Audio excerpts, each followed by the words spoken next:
సింగరేణిలో రోజు రోజుకు రిటైర్డ్ అయిపోతున్నటువంటి కార్మికుల సంఖ్య ఎక్కువైపోవడంతో వారి సమస్యల పరిష్కారం కోసం సింగరేణిలో సింగరేణి పెన్షనర్స్ వెల్ఫేర్ అసోసియేషన్ అనే పేరుతో BMS ఆధ్వర్యంలో రిజిస్ట్రేషన్ చేయించడం జరిగింది.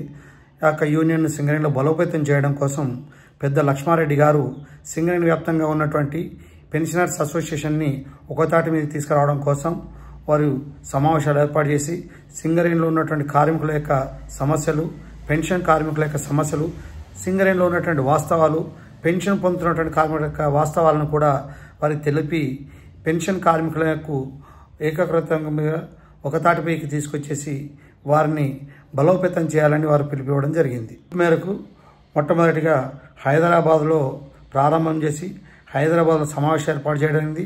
ఆ యొక్క సమావేశంలో అనేక విషయాలపై చర్చించడం జరిగింది. తదనంతరం కొత్తగూడెం, తదుపరి శ్రీరాంపూర్, తర్వాత గోదావరిఖని, తర్వాత అనంకొండలో కూడా ఈ సమావేశాలు ఏర్పాటు చేయడం జరిగింది. కొన్ని ప్రాంతాల్లో కమిటీలు కూడా వేయడం జరిగింది. ఈ సమావేశాల తదనంతరం పూర్తి అయినాక సింగరేణి వ్యాప్తంగా ఒక పెద్ద ఉద్యమం చేసి పెన్షన్లో ఉన్నటువంటి లోపాలు, వైద్య సౌకర్యాలకు సంబంధించిన విషయాలపైన సింగరేణి వ్యాప్తంగా ఒక ఆందోళన కార్యక్రమాన్ని చేయాలనేటువంటి ఒక లక్ష్యంతో Singareni pensioners association welfare association ద్వారా BMS నాయకత్వంలో చేయాలని, ఈ యొక్క BMS కార్మికులకు భరోసా ఇవ్వాలని ఈ యొక్క కార్యక్రమాన్ని చేపట్టిందని BMS నాయకులు తెలుపుతూ ఈ యొక్క సమావేశాలకు సంబంధించిన విషయాల్ని మేము ముందుంచడానికి ఈ యొక్క ఛానల్ ప్రయత్నం చేస్తుంది. ముందుగా ఈ ఛానల్ చూస్తున్న వాళ్ళందరూ కూడా సబ్స్క్రైబ్ చేసి, షేర్ చేసి, లైక్ చేసి భవిష్యత్తులో మంచి వీడియోలు మీకు అందించడం కోసం సహకరిస్తారని ఈ యొక్క BMS యొక్క సమావేశాలను మేము ముందుంచడానికి ప్రయత్నం చేస్తాం. హైదరాబాద్లో జరిగినటువంటి సింగరేణి రిటైర్డ్ కార్మికుల సమావేశానికి పెద్దలు రమాకాంత్ గారు అధ్యక్షత వహించారు.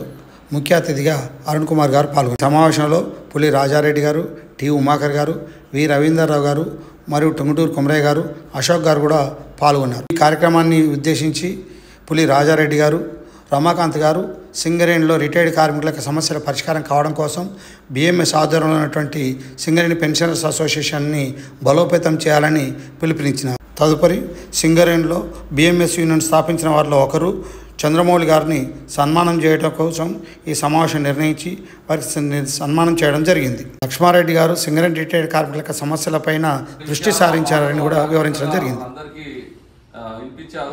అట్లా మీ కష్టం వల్లనే ఇలా భారతదేశం ఒక స్థాయికి చేరిందని నేను అనుకుంటున్నాను.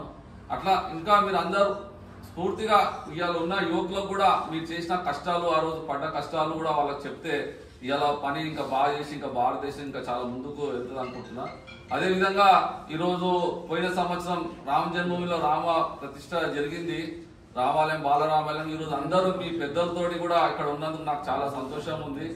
మీ అందరు ఆశీర్వాదం కూడా మాకు ఉంటే నేను ఇంకా భారతమాత సేవ ఇంకా ముందుకు ఇక్కడనే చేస్తా అని అనుకుంటూ సెలవు తీసుకుంటాను.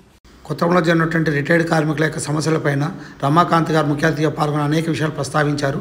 అదేవిధంగా మాజీ వేజ్ బోర్డు సభ్యులు లట్టి జగన్మోహన్ గారు కూడా అనేక విషయాలను ప్రస్తావిస్తూ కార్మికుల సమస్యల మీద పోరాడాలని చెప్పారు. ఈ వేజ్ బోర్డు సభ్యులు మాధవ నాయక్ గారు, అదేవిధంగా టీవీ సూర్య గారు కూడా మాట్లాడుతూ రాబోయే రోజుల్లో లక్ష్మారెడ్డి గారి ఆదేశాల మేరకు ఈ సింగరేణిలో రిటైర్డ్ కార్మికుల సమస్యలపై పోరాడాలని విజ్ఞప్తి చేశారు. గోదావరిఖనిలో రిటైర్డ్ కార్మికుల సమావేశంలో రమాకాంత్ గారు పాల్గొన్నారు.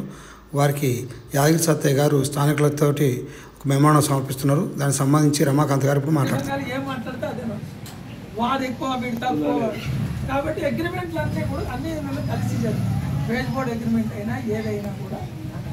కాబట్టి మనకు బలం ఎక్కువ. ఇక్కడ పరిస్థితి ఏంటంటే మొదటి నుంచి కూడా గెలిచిన సంఘం ఏం చెత్తగా తినాలి, అది మనం చేసుకున్న పని. మన కార్మికులు